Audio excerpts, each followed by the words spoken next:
You've pressed play again on something you've already seen, not because you forgot how it ends, not because there's nothing else to watch. You could scroll for hours through new releases, new stories, things everyone says you'd probably love. But your hand hovers over the familiar thumbnail instead, the one you've returned to more times than you'd admit out loud. From the outside, this looks like avoidance, like you're stuck in a loop or afraid of novelty.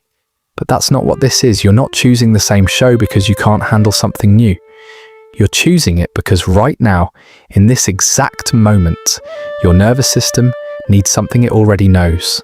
Something that won't ask too much. Something that feels like returning home after a long trip, even though you never left your couch.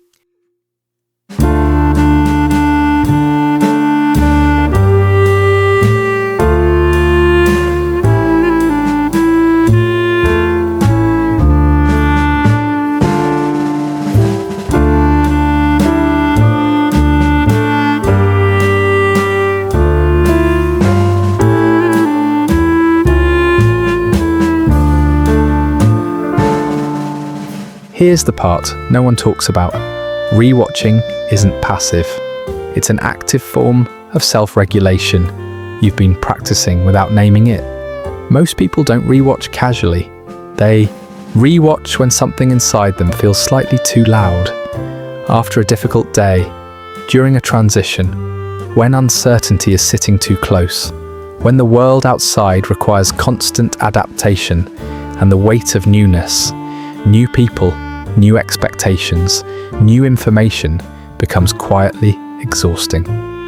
In those moments, the brain doesn't want novelty, it wants predictability, it wants to know what's coming next without having to stay vigilant. Psychologists have long noticed that when people feel emotionally stretched, they instinctively reach for what's familiar. It's not regression, it's recalibration. The nervous system is attempting to restore baseline, to create an environment where it doesn't have to process, predict, or prepare. Rewatching offers that. Every line is known. Every plot turn is mapped. There are no surprises waiting to destabilize you. And in that controlled repetition, something softens. What's interesting is that comfort media rarely involves high-stakes drama. People don't rewatch the shows that made them cry the hardest or kept them on edge. They rewatch the ones that feel like ambient company, the ones with rhythms and tones that match a particular emotional frequency. Often, it's a show from a specific period in their life, a time when things felt simpler or at least different. The show itself becomes a time capsule, not of events, but of a version of yourself that existed before certain weights arrived. This is where attachment theory quietly enters. Psychologist John Bowlby described how humans develop internal working models of safety based on early experiences. We learn what feels regulating, what signals security, what allows us to relax our guard. For some, that's a person. For others, it's a place. And for many, it's also media. A show watched during a formative time can become psychologically encoded as safe. Your brain associates it with a period when you felt held, or at least less fragmented. Rewatching it now isn't nostalgia. It's your system trying to recreate that felt sense of being okay. But here's the paradox. The very thing that soothes you can also quietly indict you. Because while rewatching feels necessary in the moment, it often comes with a shadow, a low hum of self-judgment, the thought that you should be doing something more productive, more ambitious, that you're wasting time or avoiding growth, that choosing the familiar over the new means you're stagnating, stuck, or somehow less capable than people who always seem ready for the next thing. This internal narrative is harsh and often deeply unfair, because what registers as stagnation might actually be restoration. The nervous system doesn't differentiate between productive discomfort and destabilizing overload. When your capacity is stretched, choosing familiarity isn't failure. It's conservation. It's the psychological equivalent of staying in when you're too tired to go out. You're not rejecting life. You're protecting the energy you'll need to engage with it tomorrow. Neuroscience offers a clarifying layer here. When you watch something new, your brain is working. The prefrontal cortex is active, tracking plot, learning characters, predicting outcomes, managing uncertainty. It's engaged but also slightly vigilant. Rewatching removes that cognitive load. Your brain already has the map. Attention can drift. You can half watch while folding laundry or answering emails. The show becomes background texture rather than foreground demand. And in that softened state, the default mode network, the part of your brain associated with rest and internal processing, becomes more active. You're not checked out. You're checked into yourself. There's also something about repetition that creates a sense of control in a life that often feels uncontrollable. You can't predict what tomorrow will bring. You can't manage other people's reactions. You can't always fix what's broken. But you can press play on the same episode and know exactly what will happen next, exactly when your favorite character will say that line, exactly how the tension will resolve. That certainty, however small, can feel stabilizing when everything else is in flux. Some people rewatch the same comfort show for years, decades even. It becomes part of their emotional infrastructure, not something they think about consciously, but something they return to instinctively when the world feels slightly off-axis. And the show they choose often reflects something specific about what their nervous system needs. Some choose humor because laughter discharges tension. Others choose gentle drama because it lets them feel without being overwhelmed.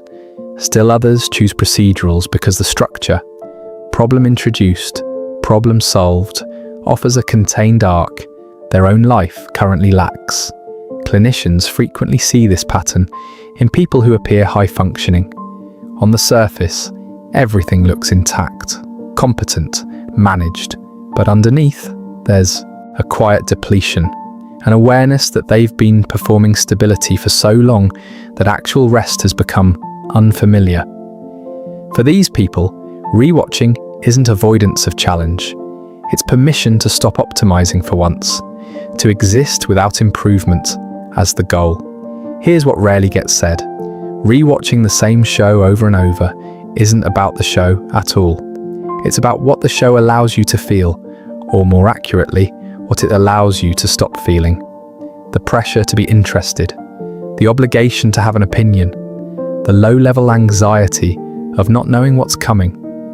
In a world that constantly demands your attention, your reaction, your engagement, rewatching is one of the few spaces where you're allowed to simply be present without performing presence.